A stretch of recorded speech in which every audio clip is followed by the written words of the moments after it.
Bíblia completa em um ano, dia 319. Atos 23. Paulo olhou fixamente para o conselho dos líderes do povo e disse: Irmãos, tenho vivido diante de Deus com a consciência limpa.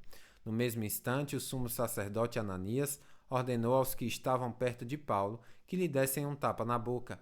Então Paulo lhe disse: Deus o ferirá, seu grande hipócrita.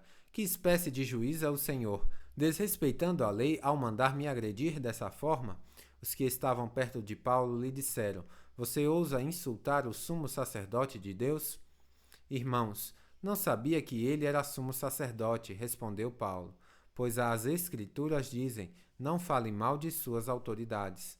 Sabendo Paulo que alguns membros do conselho dos líderes do povo eram saduceus e outros fariseus, gritou: Irmãos, sou fariseu, como eram meus antepassados, e estou sendo julgado por causa de minha esperança na ressurreição dos mortos. Quando Paulo disse isso, o conselho se dividiu, fariseus contra saduceus, pois os saduceus afirmavam não haver ressurreição, nem anjos, nem espíritos, mas os fariseus creem em todas essas coisas. Houve grande alvoroço. Alguns dos mestres da lei, que eram fariseus, se levantaram e começaram a discutir energicamente. Não vemos nada de errado com este homem, gritavam. Talvez um espírito ou um anjo tenha falado a ele. A discussão ficou cada vez mais violenta e o comandante teve medo de que Paulo fosse feito em pedaços. Assim, ordenou que os soldados o retirassem à força e o levassem de volta à fortaleza. Naquela noite, o Senhor apareceu a Paulo e disse: Tenha ânimo, Paulo. Assim como você testemunhou a meu respeito aqui em Jerusalém, deve fazê-lo também em Roma. Na manhã seguinte, alguns judeus se juntaram para conspirar, jurando solenemente que não comeriam nem beberiam antes de matar Paulo. A conspiração envolveu mais de 40 homens. Foram aos principais sacerdotes e aos líderes do povo e lhes disseram: Juramos solenemente, sob pena de castigo divino, que não comeremos nem beberemos antes de matar Paulo. Agora peçam, vocês e o conselho dos líderes do povo, que o comandante traga Paulo de volta ao conselho. Finjam que os senhores desejam examinar o caso com mais detalhes. Nós o mataremos no caminho. Contudo, o sobrinho de Paulo, filho de sua irmã, soube do plano deles e foi à fortaleza contar a seu tio. Então Paulo mandou chamar um dos oficiais romanos e disse: Leve este rapaz ao comandante. Ele tem algo importante para lhe contar. O oficial levou ao comandante e explicou: O preso Paulo me chamou e pediu que eu trouxesse ao senhor este rapaz, pois ele tem algo a lhe contar. O comandante tomou o rapaz pela mão e o levou à parte. O que você quer me dizer? Perguntou. O sobrinho de Paulo respondeu: Alguns judeus pedirão que o Senhor apresente Paulo diante da reunião do conselho amanhã, fingindo que desejam obter mais informações. Não acredite neles. Há mais de 40 homens emboscados para matar Paulo.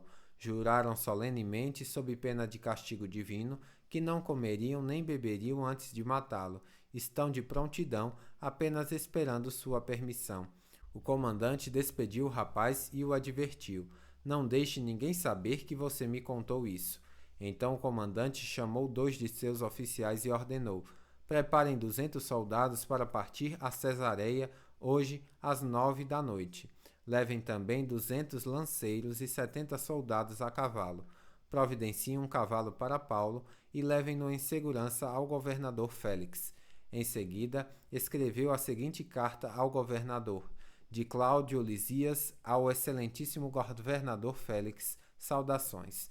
Este homem foi capturado por alguns judeus que estavam prestes a matá-lo quando cheguei com meus soldados. Ao ser informado de que era cidadão romano, transferi-o para um lugar seguro. Então levei-o diante do Conselho Supremo dos Judeus para investigar o motivo das acusações. Não demorei a descobrir que ele era acusado de algo relacionado à lei religiosa. Sem dúvida, nada que justificasse a pena de morte ou mesmo a prisão. Fui informado, porém, de uma conspiração para matá-lo e enviei-o de imediato ao Senhor. Também informei aos acusadores que devem apresentar suas denúncias diante do Senhor. Naquela noite, os soldados cumpriram as ordens que haviam recebido e levaram Paulo até Antipátride. Voltaram à fortaleza na manhã seguinte, enquanto a cavalaria prosseguiu com ele. Quando chegaram a Cesareia, apresentaram Paulo e a carta ao governador Félix. O governador leu a carta e perguntou a Paulo de que província ele era. Da Cilícia, respondeu Paulo. Ouvirei seu caso pessoalmente quando seus acusadores chegarem, disse o governador. Em seguida, ordenou que Paulo fosse mantido na prisão do palácio que Herodes havia construído. Atos 24. 5 dias depois, o sumo sacerdote Ananias chegou com alguns líderes do povo e um advogado chamado Tértulo para exporem ao governador sua causa contra Paulo. Quando Paulo foi chamado, Tértulo apresentou as acusações. Excelentíssimo Félix, o Senhor tem proporcionado a nós, judeus, um longo período de paz e com perspicácia tem realizado reformas que muitos nos beneficiam. Por todas essas coisas, nós lhe somos extremamente gratos. Contudo, não desejo tomar seu tempo, por isso peço sua atenção apenas por um momento. Constatamos que este homem é um perturbador, que vive causando tumultos entre os judeus de todo o mundo. É o principal líder da seita conhecida como os Nazarenos. Quando o prendemos, estava tentando profanar o templo. Nós queríamos julgá-lo de acordo com nossa lei, mas Lisias, o comandante do regimento, usou de força e o tirou de nossas mãos. Ordenou a nós, os acusadores, que nos apresentássemos perante o Senhor. Nossas acusações poderão ser confirmadas quando o Senhor interrogar Paulo pessoalmente. Os outros judeus concordaram e declararam ser verdadeiro o que Tértulo tinha dito. Quando Paulo recebeu um sinal do governador para falar, disse: Sei que o Senhor tem julgado questões dos judeus há muitos anos, e, portanto, apresento-lhe minha defesa de bom grado. O Senhor poderá verificar com facilidade que cheguei a Jerusalém não mais de que 12 dias atrás para adorar no templo. Meus acusadores não me encontraram discutindo com ninguém no templo, nem causando tumulto em nenhuma sinagoga nem nas ruas da cidade. Eles não podem provar as acusações que fazem contra mim. Reconheço, porém, que sou seguidor do caminho, que eles chamam de seita. Adoro o Deus de nossos antepassados e creio firmemente na lei judaica e em tudo que está escrito nos profetas. Tenho em Deus a mesma esperança destes homens, de que ele ressuscitará tanto os justos como os injustos. Por isso procuro sempre manter a consciência limpa diante de Deus e dos homens. Depois de estar ausente por vários anos, voltei a Jerusalém com dinheiro para ajudar meu povo e apresentar ofertas. Meus acusadores me viram no templo. Depois que completei minha cerimônia de purificação, não havia multidão nenhuma ao meu redor e nenhum tumulto. Só estavam ali judeus da Ásia, e são eles que deveriam estar aqui diante do Senhor para me acusar, se tem algo contra mim. Pergunte a estes homens que aqui estão de que crimes o conselho dos líderes do povo me considerou culpado, exceto pela ocasião em que gritei: Estou sendo julgado diante dos senhores, porque creio na ressurreição dos mortos. Deste modo, Félix, que tinha bastante conhecimento sobre o caminho, interrompeu a audiência e disse: Esperem até Lisias, o comandante do regimento, chegar. Então decidirei o caso de vocês. Ordenou que um comandante mantivesse Paulo sob custódia, mas lhe deu certa liberdade e permitiu que seus amigos o visitassem e providenciassem aquilo de que ele precisava. Alguns dias depois, Félix voltou com sua esposa, Drusila, que era judia, mandou chamar Paulo e os dois ouviram enquanto ele lhes falava a respeito da fé em Cristo Jesus.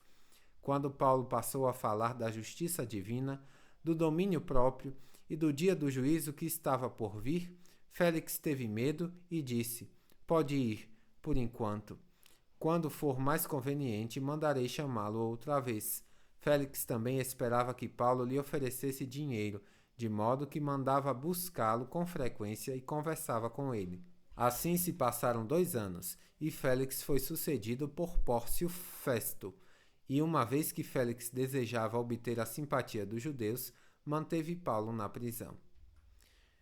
Atos 25. 3 dias depois que Festo chegou a Cesareia para assumir suas responsabilidades no governo da província, partiu para Jerusalém, onde os principais sacerdotes e os líderes judeus se reuniram com ele e lhe apresentaram as acusações contra Paulo. Pediram a Festo, como favor, que transferisse Paulo para Jerusalém, pois planejavam armar uma emboscada para matá-lo no caminho. Festo respondeu que Paulo estava em Cesareia e que ele próprio voltaria para lá em breve. Alguns de vocês que têm autoridade voltem comigo, disse ele. Se Paulo tiver feito algo de errado, vocês poderão apresentar suas acusações. 8 ou 10 dias depois, Festo voltou a Cesareia e no dia seguinte convocou o tribunal e mandou que trouxessem Paulo. Quando Paulo chegou, os líderes judeus vindos de Jerusalém se juntaram ao seu redor e fizeram várias acusações graves que não podiam provar. Paulo se defendeu. Não sou culpado de nenhum crime contra as leis judaicas, nem contra o templo, nem contra o governo romano. Então Festo, querendo agradar os judeus, perguntou: Você está disposto a ir a Jerusalém e ali ser julgado diante de mim? Paulo respondeu: Este é o tribunal oficial romano, portanto devo ser julgado aqui mesmo. O Senhor sabe muito bem que não fiz mal nenhum aos judeus. Se fiz algo para merecer a pena de morte, não me recuso a morrer. Mas se sou inocente, ninguém tem o direito de me entregar a estes homens. Eu apelo para César. Festo consultou seus conselheiros e por fim respondeu: Muito bem, você apelou para César, então irá para César. Alguns dias depois, o rei Agripa chegou com sua irmã Berenice para visitar Festo. Durante a estada deles, que durou vários dias, Festo discutiu o caso de Paulo com o rei. Tenho aqui um prisioneiro que Félix deixou para mim, disse ele. Quando estive em Jerusalém, os principais sacerdotes e líderes judeus apresentaram acusações contra ele e pediram que eu o condenasse. Eu lhes disse que a lei romana não condena ninguém sem julgamento. O acusado deve ter a oportunidade de confrontar seus acusadores e se defender. Quando eles vieram aqui para o julgamento, não me demorei. Convoquei o tribunal logo no dia seguinte e mandei chamar Paulo. Os judeus, porém, não o acusaram de nenhum dos crimes que eu esperava. Ao contrário, era algo relacionado à sua religião e a um morto chamado Jesus, que Paulo insiste que está vivo. Sem saber como investigar essas questões, perguntei a Paulo se estava disposto a ir a Jerusalém e ali ser julgado por essas acusações, mas ele apelou ao imperador para que julgue seu caso. Por isso, ordenei que fosse mandado sob custódia. Ordenei que fosse mantido sob custódia até eu tomar as providências necessárias para enviá-lo a César. Então Agripa disse a Festo: Gostaria de ouvir este homem pessoalmente. E Festo respondeu: Amanhã poderá ouvi-lo. No dia seguinte, Agripa e Berenice chegaram à sala de audiência com grande pompa, acompanhados de oficiais militares e homens importantes da cidade. Festo mandou trazer Paulo e em seguida disse: Rei Agripa e demais presentes, este é o homem cuja morte é exigida pelos judeus, tanto daqui como de Jerusalém. Em minha opinião, ele não fez coisa alguma para merecer a morte. Contudo, uma vez que apelou ao imperador para que julgue seu caso, decidi enviá-lo a Roma. Não sei, porém, o que escrever ao imperador, pois não há nenhuma acusação clara contra ele. Por isso, eu o trouxe hoje diante dos senhores, especialmente do rei Agripa, para que depois de o interrogarmos, eu tenha algo para escrever. Pois não faz sentido enviar um prisioneiro ao imperador sem especificar as acusações contra ele. Bíblia completa em um ano, final do dia 319.